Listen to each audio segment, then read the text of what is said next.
Hi అండి, అందరూ ఎలా ఉన్నారు? నేనైతే ఇప్పుడు గవ్వలు ఎలా చేయాలో చూపిస్తాను. స్వీట్ గవ్వలు. దానికోసం మనం ముందుగా ఒక 1/2 kg మైదా తీసుకున్నాం.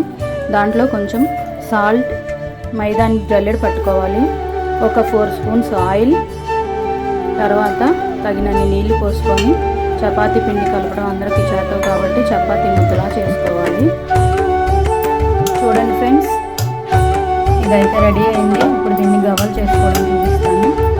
ఈలోపు మనం బెల్లం ముక్కలుగా చికెన్ కొట్టాను. 1/2 kgకి 1/2 kg బెల్లం. స్వీట్ ఎక్కువ వద్దు అనుకుంటే ఒక 50 గ్రాములు తగ్గించుకోవచ్చు. దానిలో ఒక చిన్న టీ గ్లాస్ వాటర్ పోసాను. ఈలోపు బెల్లం కరుగుతూ ఉంటుంది. చూడండి ఫ్రెండ్స్, ఇలా చిన్న చిన్న ఉండల్లాగా చేసుకొని ఇలా గవ్వలు చెక్క ఉండిద్ది. ఆ గవ్వల చెక్కతో అలా గవ్వలు తయారు చేసుకోవడం. దాన్ని ఇప్పుడు ఫ్రై చేసుకోవాలి. చూడండి ఫ్రెండ్స్, ఆయిల్ వేడైంది. ఇప్పుడు ఆయిల్లో వేసాను. వీటిని డీప్ ఫ్రై చేద్దాం.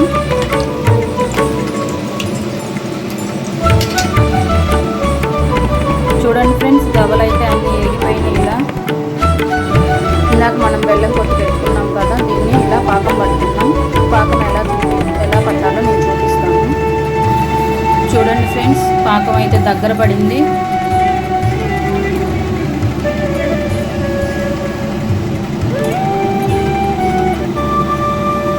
అలా వాటర్లో కలవకుండా ఉంటే చాలు, మరీ ముద్ద అవసరం లేదు.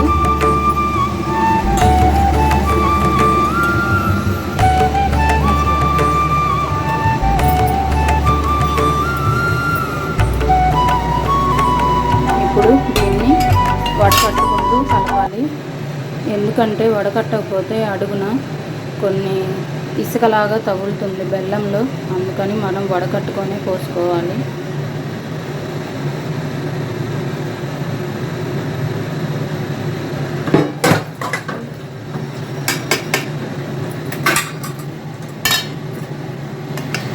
ఈ పాకం ఆరే కొద్దీ గవ్వలన్నీ విడిపోతాయి. చూడండి ఫ్రెండ్స్, పాకం అంతా ఆరిపోతుంది.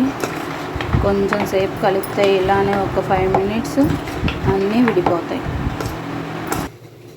చూడండి ఫ్రెండ్స్, గవ్వలు అయితే ఆరిపోయినాయి. ఇంకొంచెం చల్లారితే అయిపోయింది.